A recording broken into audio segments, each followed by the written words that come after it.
Let's talk about stranger things series finale. ഞാൻ മനസ്സിലാക്കിയൊരു കാര്യമുണ്ട്, രണ്ട് രീതിയിൽ ഒരു സീരീസിനെ അവസാനിപ്പിക്കുക, ഫിനാലെ എടുക്കുക. ഒന്നാമത്തെ രീതി ഒരു വെറൈറ്റി പിടിക്കണം എന്ന് പറഞ്ഞിട്ട്, ഒരു ചേഞ്ച് വേണത്ര ചേഞ്ച് എന്ന് പറഞ്ഞിട്ട് വെറൈറ്റി പിടിക്കുക. രണ്ടാമത് സേഫ് സോണിൽ കളിക്കുക.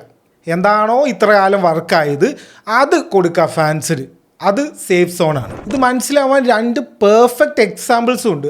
ആദ്യത്തേത് ഗെയിം ഓഫ് ത്രോൺസിൻ്റെ എക്സാമ്പിളാണ്. ജോൺ സ്നോ എന്ന് പറഞ്ഞിട്ടുള്ള ക്യാരക്ടർ നമുക്കറിയാലോ, പുള്ളി മരിച്ചിട്ട് ജനിച്ച് വന്ന ആളാണ്. ഓക്കെ, അതായത് ഹീസ് എ ചോസൺ വൺ. അയാളുടെ ബ്ലഡ് ലൈൻ എന്ന് പറഞ്ഞാൽ ടർഗേരിയൻ ബ്ലഡ് ലൈനും വേറെ ബ്ലഡ് ലൈനൊക്കെ കൂടി ഹീസ് ദ ഗൈ, ഇയാളായിരിക്കും ഇനി അടുത്ത രാജാവ്, ഹീസ് ദ വൺ എന്ന് നമ്മളെ കൊണ്ട് വിശ്വസിപ്പിച്ച് നമുക്ക് കാണിച്ചു തന്ന് അവസാനം വരെ എത്തിച്ചു. അപ്പോൾ എല്ലാവരും പറയുന്നത് ഇതാണ് സംഭവിക്കാൻ പോകുന്നത് എന്ന് പറഞ്ഞപ്പോൾ ഇവരെന്ത് ചെയ്ത്, ഞങ്ങൾക്ക് ഈ ചെറിയ കളികളൊന്നും പറ്റില്ല, ഞങ്ങൾ വെറൈറ്റിൻ്റെ ആൾക്കാരാണ് പറഞ്ഞിട്ട് എവിടെ നിന്നും ഇല്ലാത്തൊരു സംഭവം പുതിയത് കൊണ്ടുവന്നു. അപ്പോൾ എന്ത് സംഭവിച്ചു? എല്ലാവരെയും വെറുപ്പിച്ചു. കോർ ഫാൻസ് ആയിട്ടുള്ള ആൾക്കാരെയും വെറുപ്പിച്ചു, ഈ വെറുതെ കാഷ്വൽ വാച്ചിങ് ചെയ്യുന്ന ആൾക്കാരെയും വെറുപ്പിച്ചു. എല്ലാവരും ഒരേപോലെ തെറി വിളിക്കാൻ തുടങ്ങി. അതാണ് ഗെയിം ഓഫ് ത്രോൺസ് സംഭവിച്ചത്. ഇതേ കാര്യം നമ്മൾ സ്ട്രേഞ്ചർ തിങ്സിൽ നോക്കുകയാണെങ്കിൽ, എന്താണ് stranger things?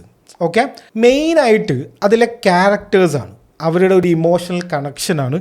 V like to watch those characters in action, അല്ലെങ്കിൽ ഇൻ ദാറ്റ് സ്ക്രീൻ. ആലോചിക്കണം, ഓരോ സീസണിലും ഓരോ വില്ലന്മാരാണ്. ഈ വില്ലന്മാരുടെ സ്റ്റോറിയും അവരുടെ റിഡംഷൻ ആർക്കും ഇതൊന്നും ആർക്കും കാണണ്ട, ഇതൊന്നും ആവശ്യമില്ല, അങ്ങനെ ഒരു സംഭവമേ ഇല്ല സ്ട്രേഞ്ചർ തിങ്സിൽ. ഇപ്പം ഇവിടെ ഡെഫർ ബ്രദേഴ്സ് ആക്ച്വലി എന്താ ചെയ്തിരിക്കുന്നത്, ഇത്ര കാലം എന്താണോ വർക്കായത് അതന്നെ എന്നാ പിടിച്ചോ, നിങ്ങൾക്ക് എന്താണ് ഇത്ര കാലം നിങ്ങൾ കണ്ടത് അതന്നെ, ഇതിൽ ഒരു മാറ്റവും ഇല്ല, എക്സ്പെരിമെൻറ്റ്സോ അല്ലെങ്കിൽ വെറൈറ്റിയോ ചേഞ്ചോ ഒന്നുമില്ല, അതന്നെ സംഭവം. അപ്പം നിങ്ങൾ ഈ 10 കൊല്ലമായിട്ട് ഈ സ്ട്രേഞ്ചർ തിങ്സ് കണ്ടുവരുന്ന ഒരാളാണെങ്കിൽ you will actually love it. ഇത് ആ ഹോക്കിൻസിലെ 11ൻ്റെ കൂടെ പിള്ളേരുടെ കഥയാണ്, അല്ലെങ്കിൽ വില്ലൻ്റെ കഥയോ വില്ലൻ്റെ മറ്റേതോ ഒന്നും അല്ല.